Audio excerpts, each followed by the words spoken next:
My wife is demanding I stop giving money to my ex. I'll start by saying that the money I give my ex is for my kids, 11, 13, and 16. I don't pay a set amount of child support every month, but I support my kids. My ex and I worked out an arrangement, had lawyers look it over, and then filed those documents with the court. Our arrangement is legal. At the end of each month, my ex and I meet to discuss the upcoming month's expenses: rent, food, school, health insurance, extracurriculars. Whatever expenses are needed for the kids, we sit down and discuss. Some months, my kids need more. Some months, they don't. I also put money aside each month for emergencies. For instance, when my ex broke her leg, I covered her while she was off work. And when her mom died and she couldn't afford to pay for her and the kids to fly to her hometown, I covered for the kids. My ex goes the extra mile for me too when I need it.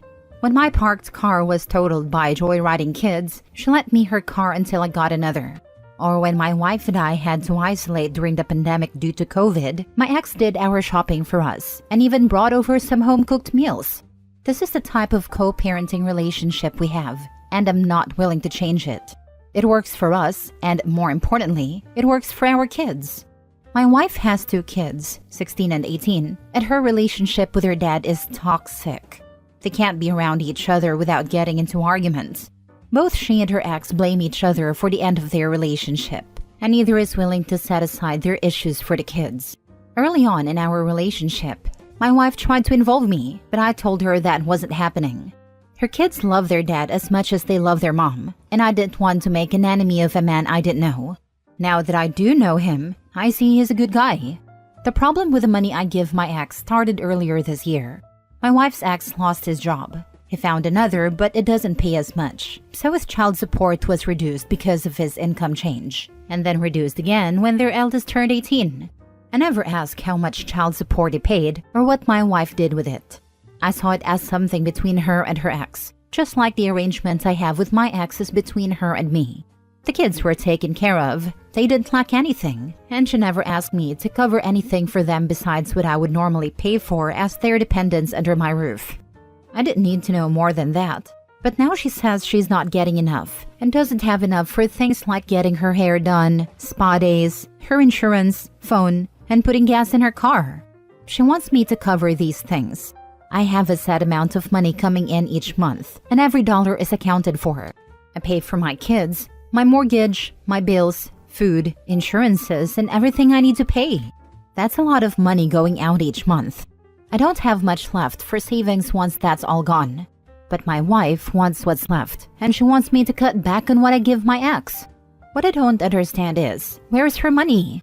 She works part-time, still gets support from one child, and doesn't contribute financially to the household, except for takeout dinners she brings home once or twice a month. So, where is her money? We've been fighting for months about money. I view her demands to cut what I give my ex as her wanting to take from my kids. She used to have a great relationship with my kids, but now she treats them as though they're obstacles to getting what she sees as rightfully hers. I've told her repeatedly over the past few months that I'm not going to let my kids go without, so she can get her nails done. In our last argument, she told me my attitude needed to change, that I need to start putting her first, or she'd consider whether or not she wants to remain married to me. In anger, I told her to call her lawyer after she moves the heck out of my house. Am I in the wrong here? Am I the a-hole? Sounds like she needs to work full-time if she's broke. And being a product of a broken home, I want to say good for you for being what sounds like a wonderful co-parent. It makes such a difference to children when they see their parents working together. Her youngest is 16. Why is she still working part-time? And what happens when that child turns 18 and the child support ends? Will she make even more demands? OP needs to shut this nonsense down now. Not a-hole. So you witnessed this toxic game playing with the ex, and this lack of putting her children first, and thought, wow, I want to tie myself to this woman. What a catch. Now this absolute peach wants to destroy your frankly ideal co-parenting relationship and have your children go without for her personal gain? Yeah, no. You're the a-hole for marrying this example of poor decisions, but not the a-hole for being unwilling to cave other demands. I'm imagining how unpleasant your children's experiences with her and how it never had to be that way. Get the damn divorce and be more selective about who your children are forced into relationships with. Next story. Am I the a-hole for calling my girlfriend childish and telling her to leave after she intentionally destroyed a gift that I got from my little sister? My girlfriend Megan and I live together. She had a fight with her parents and asked if we could move in together, so we did. Not too long ago, I had to take my little sister in. I can't disclose much except to say that I was her only option. When Megan and I discussed my sister moving in, Megan didn't like the idea. She mentioned that I was too young to take on such a responsibility, questioned what would happen when we eventually have our own kids, and noted that our place was too small. However, she didn't outright say she had a major issue with it. I obviously couldn't turn my back on my sister, so I went ahead with it despite Megan's reservations. Although my sister has always been friendly to Megan from the moment they met, Megan remains indifferent, which sucks because my sister really admires her and enjoys talking to her. I just thought maybe they don't connect because of my sister's age. A month ago, I bought my sister a Nintendo Switch since she's always wanted one and all her friends have one. I felt she deserved it because she does well in school, helps with chores, and is generally well behaved. She loved it and has been taking good care of it. Megan wasn't happy when I bought it. She actually sulked. Megan would borrow the Switch incessantly, and my sister never said no, maybe because she felt pressured. But Megan would use it so much that it felt like it belonged to her. My sister never complained. She would just patiently wait for her turn. Sometimes Megan would use it even when my sister was at school, saying she gets bored when I'm at work. All this made me uncomfortable, so I asked Megan to please cut back on using the Switch, as it was a gift from my sister. Megan agreed, but was clearly upset and gave us the silent treatment for the rest of the night. Last week, when I came back from picking up my sister from school after work, we found her Switch broken. And that's putting it lightly. It looked deliberately smashed. My sister was devastated. When I asked Megan what had happened, she told us she accidentally dropped it, but it was obvious she was lying. When I pointed out her behavior and the times she seemed to have an issue with my sister, she got annoyed and told me everything was fine until my sister moved in. I called her childish and asked her to please pack her bags and go back to her parents' house because I needed space and time to think. This only made her more annoyed, but she eventually left. Last night, her best friend texted me to tell me that I was an a-hole for kicking Megan out, especially knowing how rocky her relationship with her parents is. Does this make me an a-hole? Not the a-hole. She sounds vindictive. You deserve better. She is, and to think I thought we had a future together. She should pay to replace the Switch. She is unemployed. I'm the one who is paying rent, bills, and everything else. Not the a-hole. She isn't your wife. She does not get a say in your decision to take your sister in. And she is quite frankly a despicable person for bullying and intentionally hurting an 11-year-old who looks up to her. On top of that, she sounds like a terrible partner too. You work and let her live rent-free, and she does nothing all day but play on a Switch and bully your sister? And look at that. The first time you stand up to her BS and she already ran to her friend vilifying you. Dump her like radioactive waste and tell her friend to eat glass. If she cares so much, she can take on the insufferable burden that is your ex. I spoke to her beforehand to let her know so as to not take her by surprise. I was really taken back by her reservations, but decided to give her the benefit of the doubt. Not everyone welcomes change easily, and she is an only child who doesn't understand what it's like to have siblings. But I see now that she is not a very nice person, because who would have an issue with an 11-year-old that looks up to you and is just happy to be in a stable environment? And to go as far as destroying something that she cherished and then lying about it. She just seems unstable, and I don't want her around my sister anymore. She wouldn't survive living with her friend. She always trash talks her, shaking my head. Last story. Am I the a-hole for being happy that karma's getting my ex-husband tenfold? I'm 31 female and my ex-husband is 33 male. We were married for 7 years. I was naive back then and didn't know who I was marrying. So in part, it feels like my fault for not being more vigilant or walking away much sooner. As we all know, there are two sides to every story, but those were the most miserable 7 years I ever had. Between his drinking, poor financial habits, and his constant disregard for me and our inability to communicate, I was not having a good time. There were days I'd have full mental breakdowns, and he would mock me or try to diminish who I was as a person during those episodes. He thought very highly of himself, to the point that many people who know him believe he's an actual narcissist. If you've ever dated or been married to one, then you know the emotional warfare they put you through.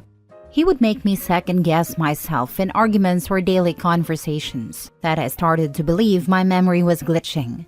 Whenever I tried to discuss him not drinking, he'd give me ultimatums about how much he should be allowed to drink, or he'd tell me I could leave if I didn't like it. I could never discuss finances with him because it always led to a big fight. Eventually, I stopped bringing it up, but we would still be in constant financial crisis month to month, even though we both had decent-paying jobs. I go out to pay for groceries he knew I was getting, check our bank account in the morning, and then by the time I'd get to the store, my card would decline. Every week, our account would be negative by hundreds. It got so bad he took out loans without my knowledge, opened credit cards, and financed things without communicating with me. Between his drinking, vaping, buying takeout instead of eating leftovers or packed lunches, loans, financing, and credit cards, we never had money. He was very verbally abusive too, and used various tactics to wear me down.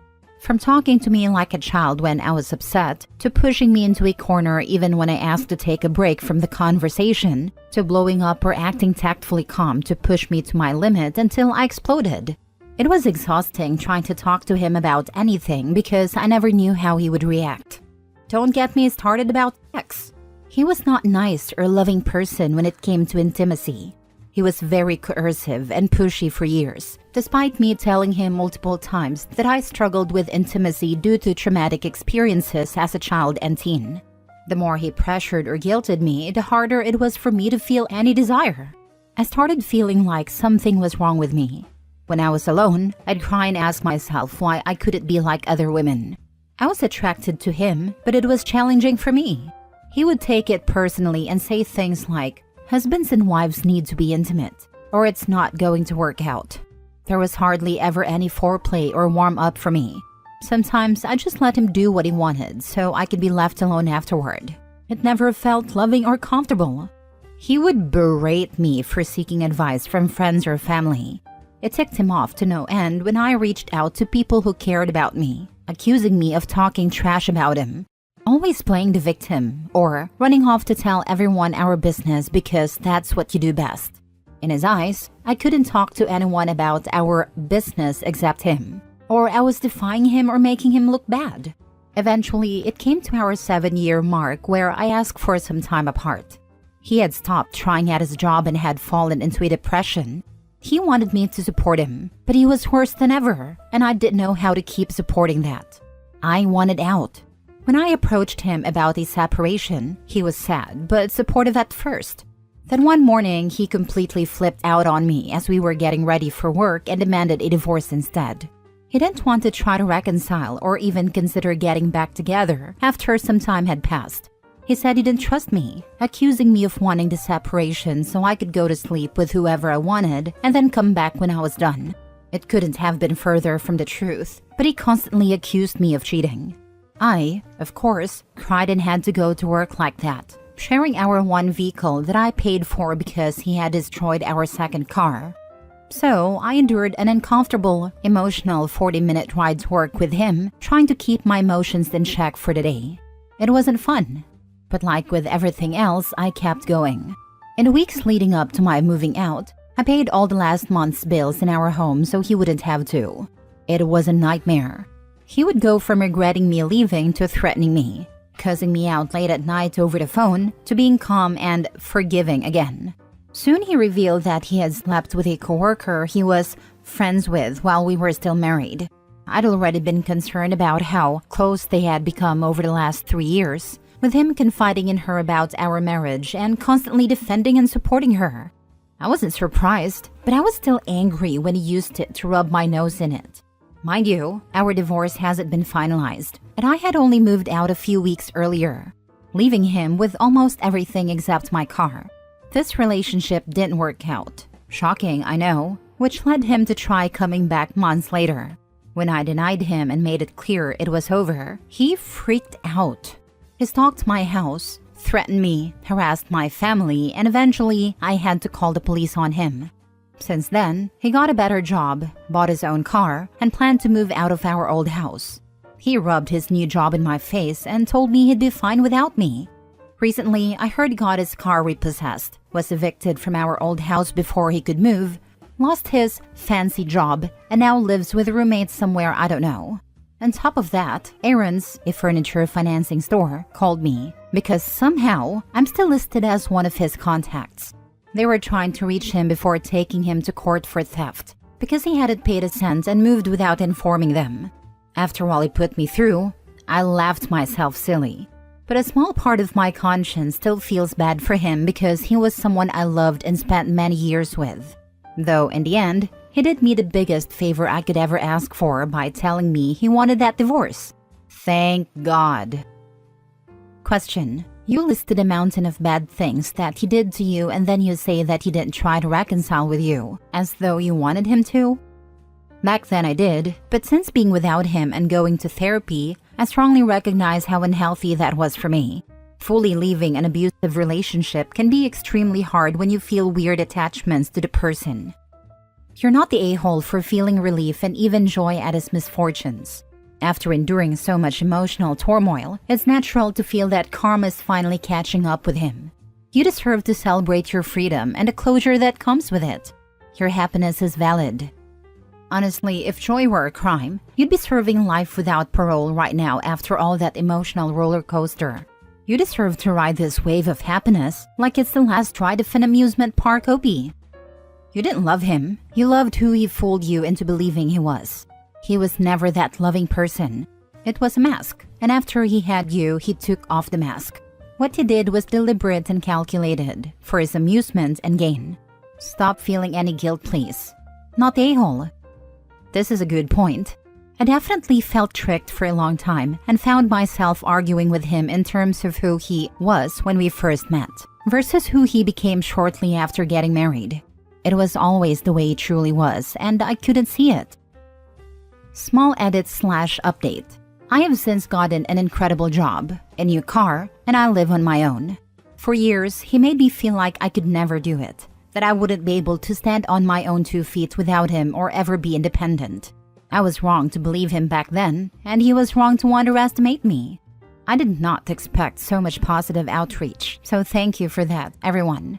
It has been a roller coaster and a journey for me, but having so much support is such a beautiful thing. Thank you again a million times over.